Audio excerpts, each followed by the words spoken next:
Hello everyone, this is Hanisal and today gusto kong ikwento ang isang chapter ng buhay ko na hindi ko planong mangyari.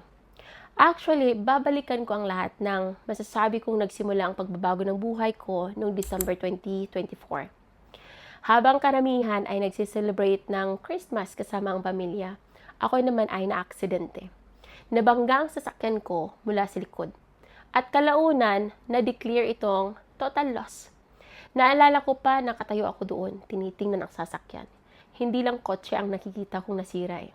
Pakiramdam ko, pati direksyon ng buhay ko noon ay unti-unting nagbabago.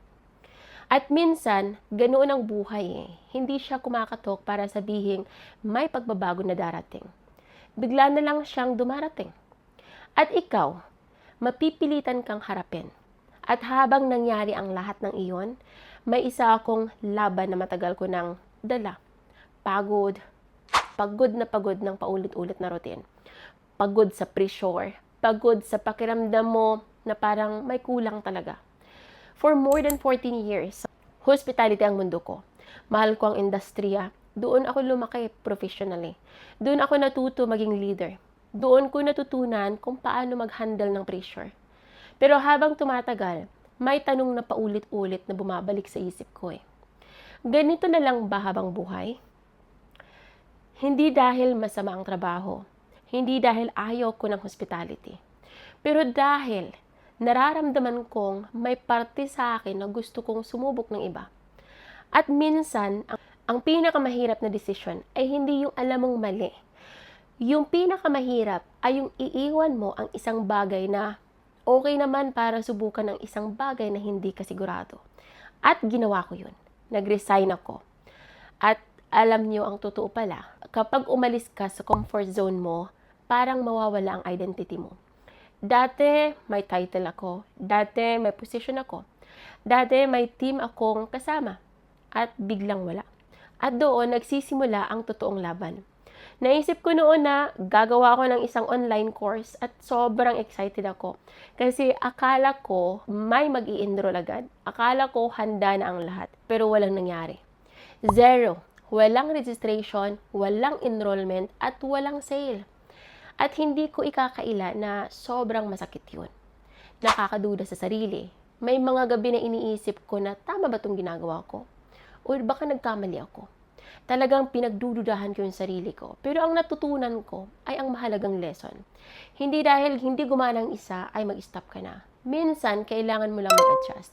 Minsan, kailangan mo magsimula ulit. At iyon ang ginawa ko. Nagsimula ako ulit.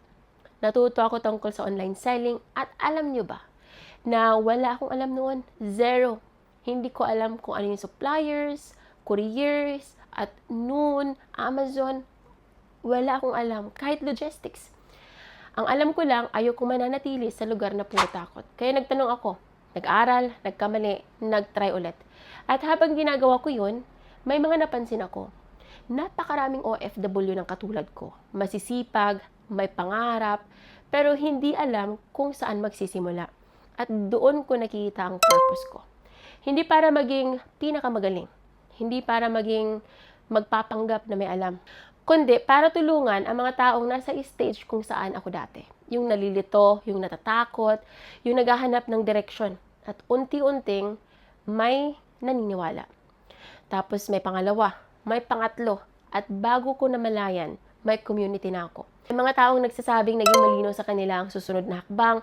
At alam niyo kung ano yung nakakatuwa? Hindi negosyo eh. Ang pinakamalaking achievement ko, hindi sale, hindi followers, hindi revenue. Ang pinakamalaking achievement ko ay nahanap ko ang boses ko. Nakakatuwa isipin na ilang buwan lang ang nakaraan, iniisip kong kumuha ng public speaking course dahil pakiramdam ko kailangan kong magsalita. Tapos ngayon, entrepreneur groups invited me para magsalita.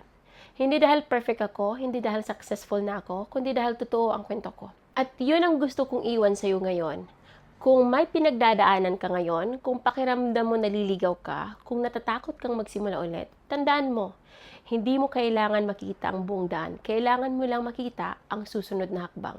Noong December 2024, akala ko nawala na ako ng sasakyan. Pero ngayon, kapag binabalikan ko ang lahat, parang may malalim na nangyari. Hindi lang kotse ang nawala eh. Nawala rin ang lumang version ng sarili ko. At doon nagsimula ako ng bagong chapter. Minsan, ang mga pangyayaring akala nating sumisira sa atin ay siya palang naghahanda sa atin para sa mas malaking purpose.